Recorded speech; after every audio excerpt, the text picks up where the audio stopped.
Hello, Alex here, and in this video I want to talk about my first roll of Rollei Blackbird, a high contrast, high resolution, very fine grained ISO 64 black and white negative film which I shot in the Hasselblad XPan 2.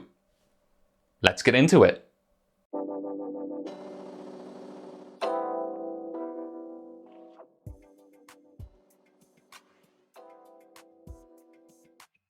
Blackbird is a limited run of a black and white negative film manufactured by Rollei.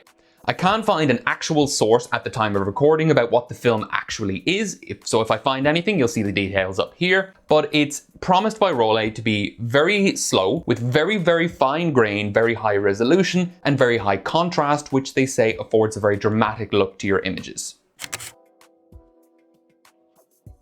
The film is coated onto a polyester or PET base, and I do believe that it has an anti-halation layer because I've seen a similar grey colour in the pre-wash to what I've seen with other Rollei films.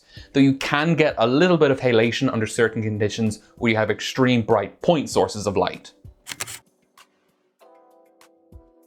The film has a nominal ISO rating of 64, though Rollei say you can probably pull it down to 25 and push it up to 100. I wouldn't go pushing it too far above 100 because the contrast will get a bit ridiculous very quickly, but you can probably pull it a bit slower than 25, just given the fact that it's such a high contrast film to begin with, you would still have decent contrast at such a low pull. Each canister officially contains 36 exposures, though I did get a few more than that. I'll have to check my notebook and I'll put the numbers up here. And the canisters are not DX coded, so communication of the ISO and the 36 exposure count to your camera will not be possible. Development in the standard black and white chemical process yields negatives, which must be inverted either during the scanning or the printing process to yield your final positive images.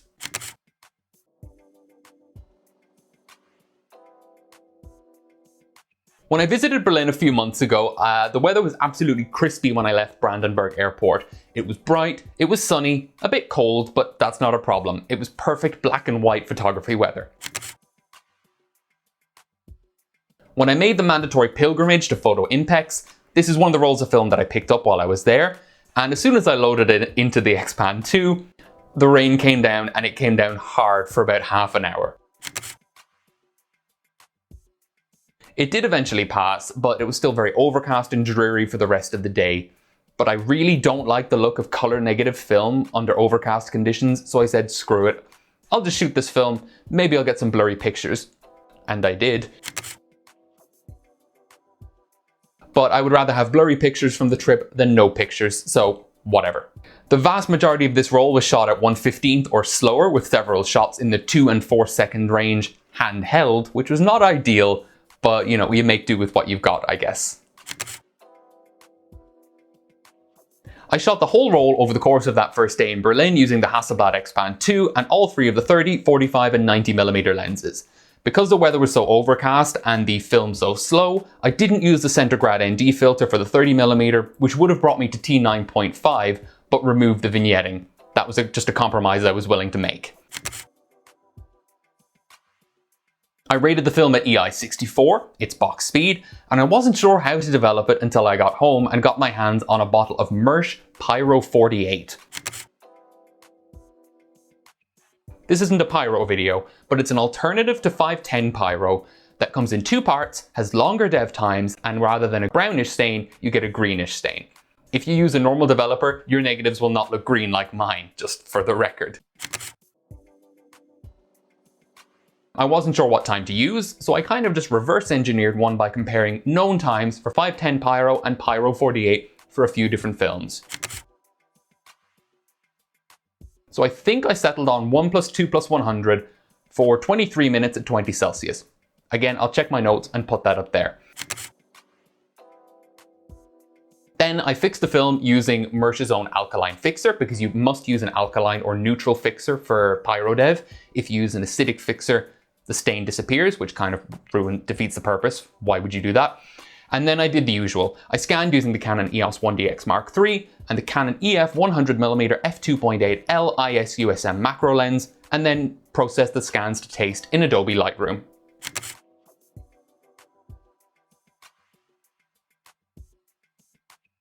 As expected from the combination of such a slow black and white film and a pyro developer, the resolution in the negatives is absolutely fantastic. I'm not sure how it would compare to Ilford's Pan F, which is probably its closest competitor, but it's certainly better than any 100 speed film that I've ever shot. Similarly, Rollei were correct. The grain is extremely fine. It isn't microfilm levels of fine, and compared it to my old video on the FPP low ISO color converted to black and white, that film does have finer grain, dye clouds, whatever. But that's ISO 1-ish. This is ISO 64, and relative to its actual ISO, it's an extremely fantastic performance, and the grain is very, very fine. The polyester base means that it will be more tolerant of underexposure than an equivalently spec'd black and white negative film coated onto an acetate base. That is a bigger deal than it sounds, and it means with such a slow film like this, I was able to handhold certain shots that I definitely wouldn't have been able to otherwise, and I was able to recover them in post because the D-min is so low because of that clear base. Lastly, the film looks like it has a great silver content, so that combined with the high contrast and the clear base means that if you go down the reversal processing route, it should take very little work to get really nice looking slides. A common trait of polyester-based films is that they can be quite subject to light piping.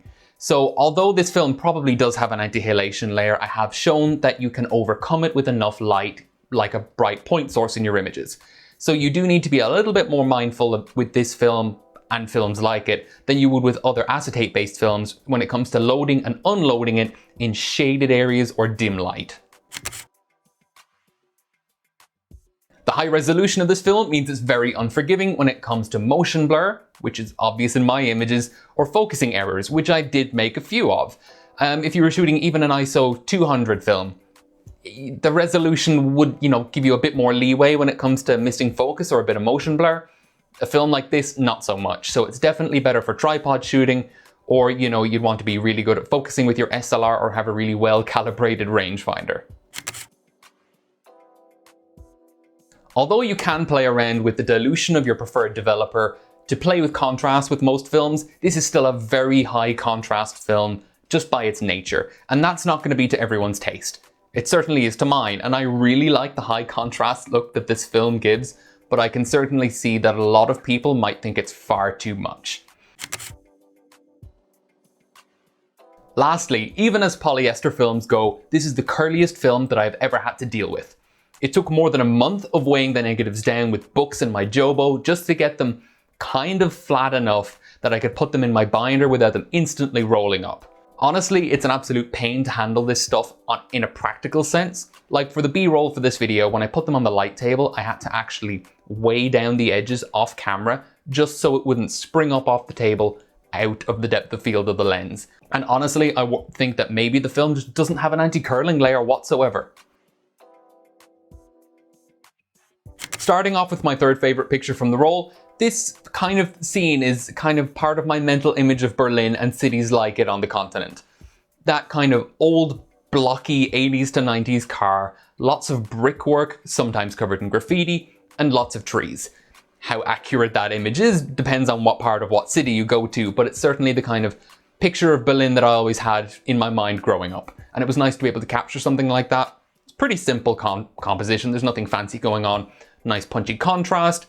It's just a nice photo in my opinion. It kind of works in a way. It's a bit layered, you've got a lot of textures going on, but nothing groundbreaking. There isn't a lot to say about this second picture, I just really like it. The panoramic format suits it really well, keeping the artist signature in the bottom left was definitely the right decision, and it would have been better in color, but there's still a huge number of gray tones in there, so you can capture some sense of the kind of depth of the image, as far as you can say for, 2D graffiti on a flat wall. Again, it's just nice. I like it. There's not really a lot I can say to justify why. What? Me shooting a vanishing point composition of a moving train with a 30mm? Never. I do this kind of composition a lot, and it's not for artistic reasons, it's just because it's something I enjoy doing, and I'm building a little mini catalog of different trains and how they go. I do like the sense of motion here. It's just enough to get the sense of motion without blurring the train to nothingness. And I really like seeing the windows on the opposing building on the other side of the track through the windows on the carriage. That came out really nicely. Not something I planned, completely serendipitous. Really happy with it. The other thing I really like is the lampposts here are a lot more imposing than they are with similar shots that I've taken before. High contrast, overcast weather, there's no detail in the sky, and I think that would have actually taken away from the shot if it were a bright sunny day or if there were patchy fluffy clouds. So the weather worked in my favor here.